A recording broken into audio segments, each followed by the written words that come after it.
Welcome to Off the Shelf. I'm your host, Yvonne Wolf. Today, our special guest is a former teacher and strategic intervention coach, Cristina Cozzone. She is the author of the children's book, When the Universe Whispered Hush. Welcome, Cristina. Thank you so much. I'm very excited to be here with you.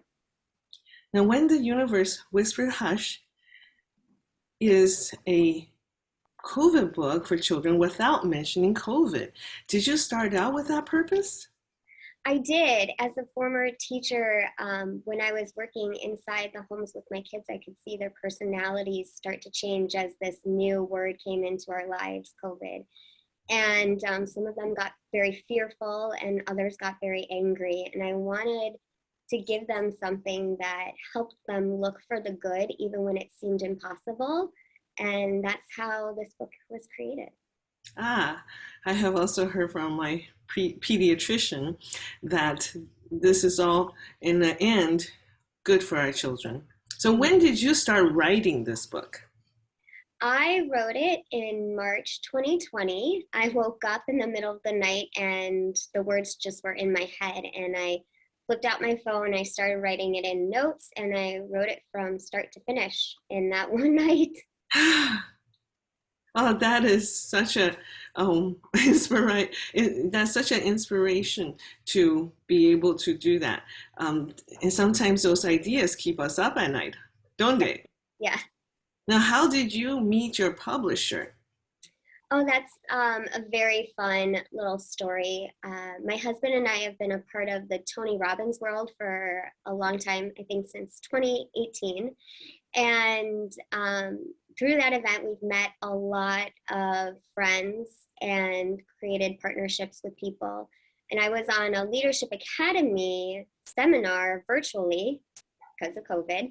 And this woman kept popping up on screen and I loved her energy and I loved what she had to say. And my husband walked by and was like, "Oh, that's Marcia. I know her. She's part of this group that I'm in. And she helps people write books." And that was it. And I was like, "Oh my gosh, this is perfect." So it was a great collaboration. Wow, how fortuitous. There's something that you can't plan, and it's wonderful that it worked out so well. Yes, thank you. And your illustrator, I can't even pronounce his name. Can you tell me about your illustrator? And I thought it was just very fitting. The pictures were very attractive and appropriate for your audience. Yeah, I have a hard time pronouncing his name as well. He's from Turkey. It's I call it Ugar Cozy, but it's Ush, Cozy. I don't know how to pronounce it in Turkish as well. But yeah, he's had 15 years experience doing illustrations. He was amazing to work with. I had gone through this experience thinking that I would write or I would draw the illustrations myself, and knew when I got to the end of drawing my illustrations that they just wouldn't transfer to the digital world as well as I hoped that they would. And he took my illustrations and then used what I had created and made them even more beautiful and better and easy to read with the pages. I like the international element you put in your book for children. Put in some Chinese words on a building, an Indian intergenerational family sitting around a dinner table, and some Venetian gondolas. So can you tell us a little bit about that?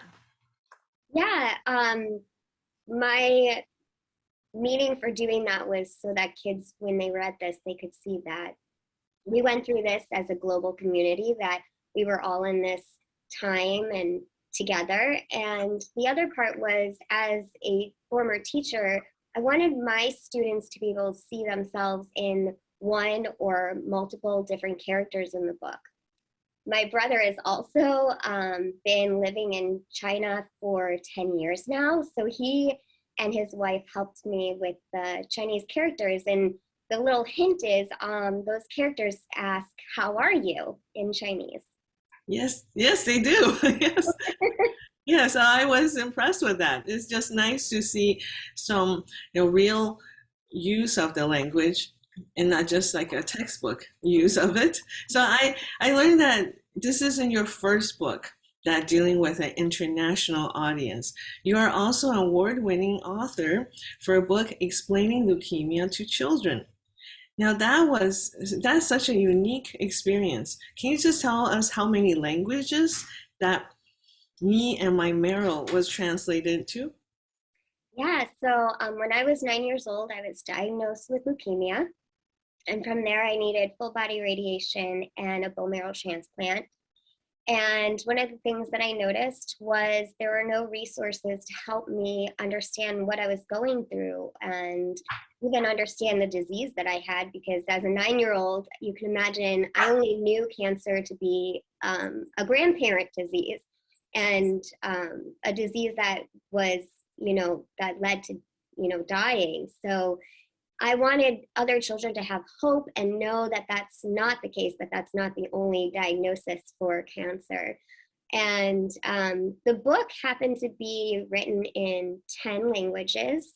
I think that they were striving for 15, but I think they got to 10. We know that it was in obviously English and Spanish, and then Japanese, French, and German.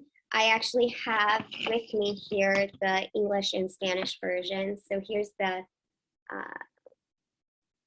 I can't really show it, but here is the English version, and here is the Spanish version. I think that's just wonderful that you came up with this book that fit a need worldwide and that you didn't know, and I know that you were not cited as the official author because there's a bit of like a collaboration, but this Me and My Marrow won the Health Information Award for the Best Patient Education Book and American Medical Writers Award for Patient Information in 2000. How did your first book win such a wonderful praise? Well, luckily, I was connected to somebody who worked for Fujisawa Healthcare. That was the publisher. They had been looking to do medical books for children. I think they also did one for eczema. They did it for different, health diseases. And so mine actually ended up being the first, but I was lucky enough to get connected to that person. And they were really, that publisher was really the reason why we won the award. They were able to, get into those demographics and help us win that award. Well, that's such good news because sometimes the publisher is the one who's connected to all those competitions and awards, and they know how to pitch your book. When you mentioned Me and My Marrow was picked up by Fujisawa Healthcare, how did you meet Fujisawa? So my neighbor who lives behind me actually worked for Fujisawa at the time, and my mom had just been talking to our neighbor and had mentioned that I wanted to write a children's book, and she came up to me and was like, do you really want to do this? Because I can make it happen for you. And it was such again, another serendipitous moment where the world came together to make a beautiful book. Oh, that's wonderful, Cristina. It sounds like your mother is just this wonderful, supportive energy for you. She is. Like I said, she is my biggest publicist. Well, Cristina, you and we had the opportunity to meet before this interview, so I just want to tell you how fortunate I am to have met you in person. And since we met, I sent a digital version of your book, Me and My Marrow, to a friend of mine who is a leukemia patient. Now, Ian said that although he's an adult living with leukemia, he wished he had read your book at the onset of his diagnosis. Now, he was impressed with to find the book to be so full of in-depth information. Now, I quote, he said, "What a nice resource for someone to have on their leukemia journey. I wish I had something like this a few years ago. Luckily, I didn't have to deal with some of the issues that the author did, such as hospitalization and radiation, but there was quite a bit of useful overlap, managing pain, nausea, returning to the world, explaining your time away from school and work. I thought it was a great book that represented some Eastern and alternative medicine as well." So what do you feel when you hear that your book has reached someone? Oh, I absolutely love it. It's overfilling with joy. It's so incredible to know that it's out there and it's helping all types of people, adults and children. And that was the hope that I could reach people and give them a little bit of hope on their journey through leukemia. I think you certainly have. Now let's get back to the your book, When the Universe Whispered Hush. Now I read that when the Universe Whispered Hush supported also Bernie Book Bank. Can you tell us more about that? Yeah, another wonderful event that came from my Tony Robbins community is that I met somebody who was in one of the events that I was in virtually, who happened to live in Libertyville, and she owns a shop called How Impressive. And when we met the first time, just to connect as humans in the same community, she had mentioned that she would like to be, the store that does my first book signing. And so together, we did my book signing, and every book that was bought, two were donated to Bernie's Book Bank. Well, Christina, that's wonderful to know that your book signing could be combined with another charity event. About your book, When the Universe Whispered Hush, how did you choose a book cover? I like how it's really a view from above. Now, did you have that original intention? My original intention was actually to definitely to have the Earth on the front cover, but we were going to go with the image of the Earth and her personality. I can show you what that looks like. But when we got that, that picture of her on the front, I felt like it wasn't bringing you into the book. And so I had talked to one of my friends who is also a teacher and a mother, and she had really loved the image of the Earth, but within the universe in this sense. And I agreed with her, and that's how it got picked up as the book. I feel like it brings you into the book, and it gives you an idea of what it's about, and the Earth and the universe all together in that picture. Oh, that's really good to know that. Yeah, that's a perspective that it tells the story. It really does communicate a very maternal and nurturing experience that we have.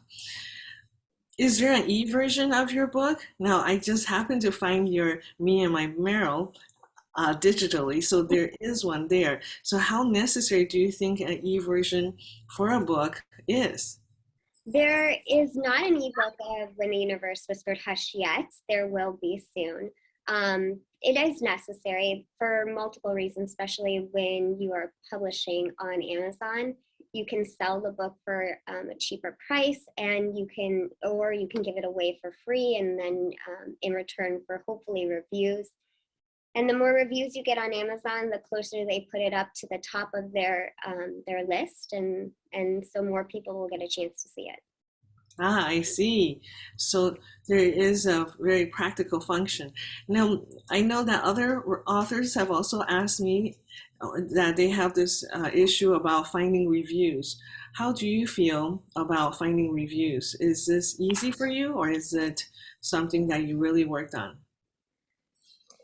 So I'm getting reviews organically. Anyone who has bought the book was nice enough to give me reviews. I've passed on the book digitally to friends and families and teacher friends and other people in the community, Viva, yeah, digitally, so that I could get a review in return if they choose to. I see. So what does your book marketing tour look like? Will you be reading this book at schools? I would like to. It was in the plan to. I had a couple schools in mind, but currently they are not open to outside guests. When, all this sort of settles down, I would love to be in schools reading reading my book. Yes, it's always nice. Myself, like you, being a former teacher, returning to a teaching environment can be really rewarding and just so familiar and warm. Mm-hmm. It's fun to be back as a visitor. And so, do you have a quote, Christina, or a short advice for our writers out there? My short advice for writers is I feel like you don't have to do it alone. When when you go out and you get people that are experienced in the process or steps that you might not have as much experience in, you excel the time that your book gets out or how your book looks. Like for me, I could have done the illustrations. I did art classes all the way through college, but I just didn't have the knowledge in how to make it a book. And so going out and getting an illustrator, getting a publisher like Marja, and then having her team help market it was a huge help that I couldn't do by myself. Or I could do, but it would have taken a lot of time, a lot of effort, a lot of energy. Well, it can be overwhelming. There's just so many pieces that people don't really think about when they write a book. They think they just putting out a book out there in the world, but there are many, many steps. Christina, do you have another book in the horizon? I do. I have a couple books that are already on the horizon. All of them have to do with self-care, self-love, how to deal with your emotions. And I'm really excited to put them out there. I'm hoping that I can use my illustrator again to take the characters from When the Universe Whispered Hush and develop them into their own stories. Christina, that's such a good point because I recently just came across this overview on wellness, and it covers like 8 dimensions, not just our physical, but psychological and intellectually too. So I think your book really stimulates many dimensions. Christina, also I like to talk about your Glenview connection. Now, funny enough, I should tell our audience that I met you indirectly through Glenview Sunrise Rotary Club. Your mother was at this meeting where I was presenting my Chinese and East Asian cultural topics, and she mentioned you, and she said, "Oh, my daughter, she's just published this book." So can you tell us about how long your mother has been part of Glenview Sunrise Rotary Club and how that happened? Yeah, she's my biggest publicist. And she's been working with the Glenview Rotary Club for 13 years now. She is the president nominee as well as the membership program director, something along those lines. So she's been involved in a lot of those events, which I've been involved in a lot of those events because of her. We do Hero Hustle every year in Glenview. And when I was younger, we do the relay race for life, the American Cancer Relay Race. So we've had a lot of connections to Glenview my entire life. Oh, and she's a very active member of Glenview's, the spirit of giving and learning about the world, right? Because I feel that a couple times I've been to this Sunrise Rotary Club, they talk about their interest in the bigger world, not just with domestically. Absolutely. Yeah, they're always learning more and discovering more things, whether it's about how to help the environment or learning new cultures, like at your event. They're always striving to gain more excellence. Well, thank you, Christina, for joining us today. Thank you so much. This has been so fun. And thank you for watching. Join us next time on Off the Shelf.